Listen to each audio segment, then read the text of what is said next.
First Bihar देख रहे हैं आप, मैं हूं आपके साथ प्रिया। देखिए, प्रशांत किशोर पर अशोक चौधरी ने मानहानि का केस दायर कर दिया है।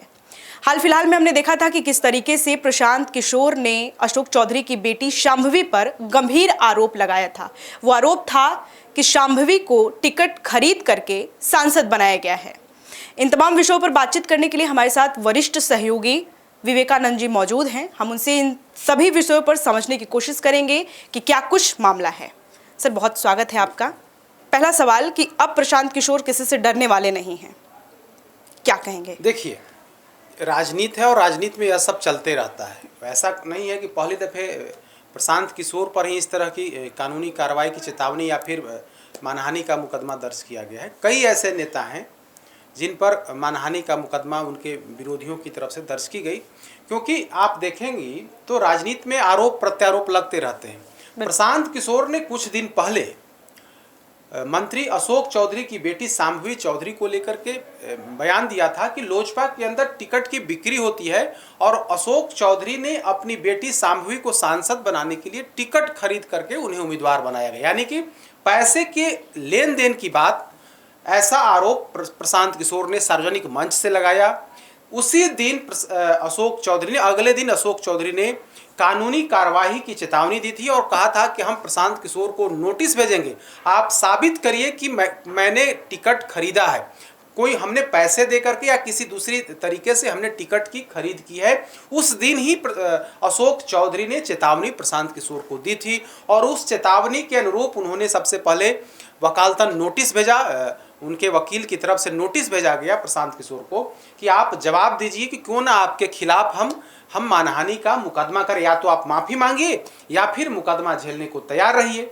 तो प्रशांत किशोर ने अशोक चौधरी के नोटिस का जवाब दिया, लेकिन जैसा कि अशोक चौधरी कहते हैं कि उन्होंने जवाब देने और माफ़ी मांगने की बजाय मामले को गोल गोल घुमाते रहे।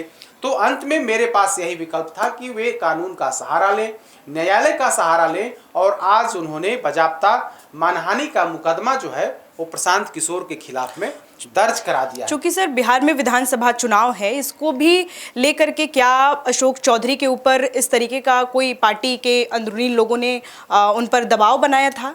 देखिए, यह पर्सनल अटैक था, कोई पार्टी के स्तर पर अटैक नहीं था, बल्कि पर्सनल अटैक अशोक चौधरी पर प्रशांत किशोर ने किया था कि 2024 के लोकसभा चुनाव में अशोक चौधरी ने अपने 25 साल की बेटी को सांसद बनाने के लिए टिकट लिया, क्योंकि लोजपा में टिकट की बिक्री की जा रही थी। लोजपा के खाते में 5 सीट गई थी, बाकी का जो 3 सीट है उसे बेच दिया गया। यही आरोप प्रशांत किशोर या अन्य दल के लोग भी लगा रहे थे।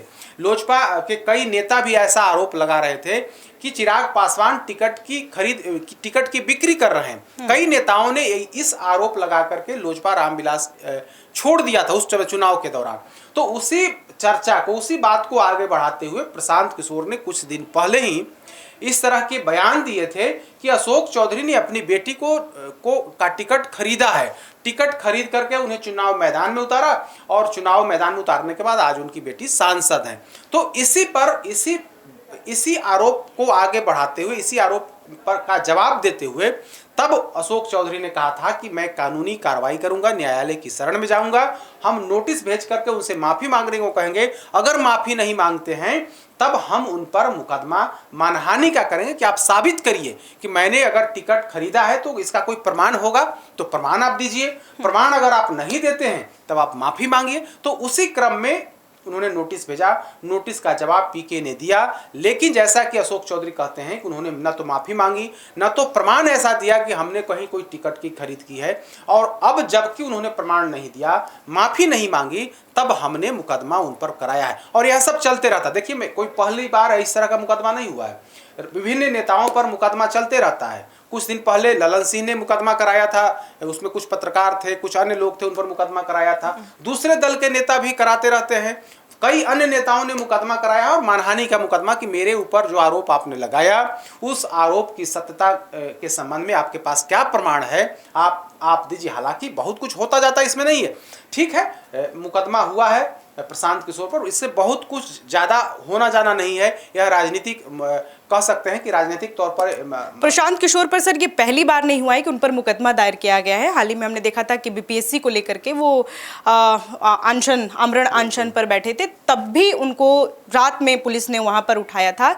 तब भी उनका यही कहना था कि मैं लड़ता रहूंगा, और अभी भी उनका एक बयान आया है कि मुखिया बनने के बाद भी पुलिस वाले जो होते हैं वो 4 बॉडीगार्ड लेकर के चलते हैं। मुखिया बनने के बावजूद भी 4 गनमैन अपने पीछे रख करके रोड पर चलते हैं। लेकिन देखिए, प्रशांत किशोर हाल के दिनों में बिहार में राजनीति कर रहे हैं। 24 से ज़्यादा थोड़ा सक्रिय हो गए, वैसे सक्रिय 2-3 सालों से हैं, लेकिन 2024 तक से ज़्यादा सक्रिय हो गए हैं। तो 24 और 2025 में कई आंदोलन में शरीक हुए। तो इसी कड़ी में गांधी मैदान में धरना के दौरान, अनशन के दौरान पर मुकदमा हुआ। पुलिस इनको उठा करके भी ले गई, कोर्ट में पेश की, तरह तरह की ड्रामेबाजी भी हुई। वो खबर भी हम लोगों ने दिखाई किस तरह से ड्रामा किया गया। उसके बाद कई अन्य तरह के आरोप इन पर लगे। अब नया जो आरोप है जिस पर हम लोग चर्चा करने बैठे हैं कि अशोक चौधरी ने आरोप लगाते हुए माफी मांगने की बात करी और अब जाकर के मानहानि का मुकदमा किया है। तो राजनीति है, राजनीति में इस तरह के आरोप लगते रहे हैं, पुलिस का मुकदमा होते रहता। जब आप विपक्ष की राजनीति करेंगे तब आप पर, अगर आप धरना प्रदर्शन करेंगे तो आप पर मुकदमा होगा, पुलिस की तरफ से मुकदमा किया जाएगा सरकारी काम में बाधा डालने का। अगर आप सरकार के खिलाफ लड़ते हैं तो आप पर मुकदमा होगा, इसमें कहीं कोई इनकार नहीं किया सकता है।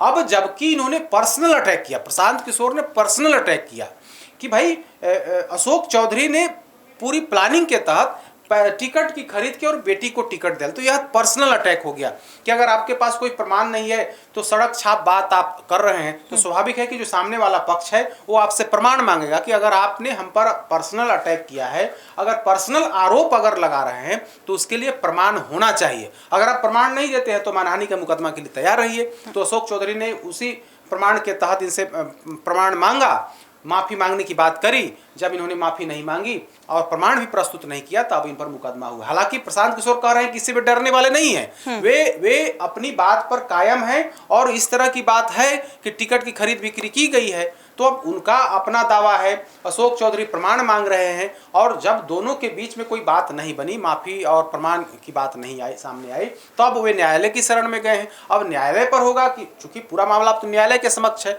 अब न्यायालय इस मामले में क्या करता है यह देखने वाली बात होगी। लेकिन अशोक चौधरी ने न्यायालय का रुख कर दिया है, व्याप्ता कोर्ट में कंप्लेन दायर कर दिया है। अब इस पर तारीख होगा, गवाही होगी, निर्णय क्या होगा यह कोर्ट पर निर्भर है। बहुत शुक्रिया सर हमसे बातचीत करने के लिए। तो समझा आपने कि किस तरीके से प्रशांत किशोर के ऊपर अब कार्रवाई करने की बात आ गई है। अब ऐसे में देखना होगा कि प्रशांत किशोर आगे का क्या फैसला लेते हैं। फिलहाल के लिए इस खबर में इतना ही। आप बने रहे फर्स्ट बिहार के साथ। मैं प्रिया, बहुत शुक्रिया। पैनोरमा ग्रुप, जो सोचता है वो करता है, आपके अपने सपनों का आशियाना। ये लो मुंह मीठा करो, आज मैंने अपना जॉब छोड़ दिया, अब हम पूर्णिया वापस जाएंगे। जॉब छोड़ दिया है? मतलब ये घर कैसे चलेगा? हम करेंगे क्या? और माँ बाबूजी क्या बोलेंगे? इसलिए मैं एक और मिठाई का डब्बा लाया। अपने बिजनेस के लिए लोन अप्रूव हो गया। अरे लोन अप्रूव हो गया वो तो ठीक है, लेकिन पूर्णिया में हम रहेंगे कहाँ? अपना घर भी तो नहीं है वहां। इसलिए तो एक और मिठाई का डब्बा अलग से लाया हूं। हमने पूर्णिया में घर ले लिया है, पूर्णिया के ई होम्स पैनोरमा में। पूर्णिया में पैनोरमा ग्रुप लेकर आए हैं ई होम्स पैनोरमा। बड़ा घर, आलीशान जिंदगी और अत्याधुनिक सुविधाओं के संग। अरे अब क्यों मुंह मीठा करवा रही हो? क्योंकि हम घर वापसी जो कर रहे हैं। घर वापसी की खुशी पूर्णिया में ई होम्स पैनोरमा के संग। ई Homes Panorama, luxurious lifestyle redefined.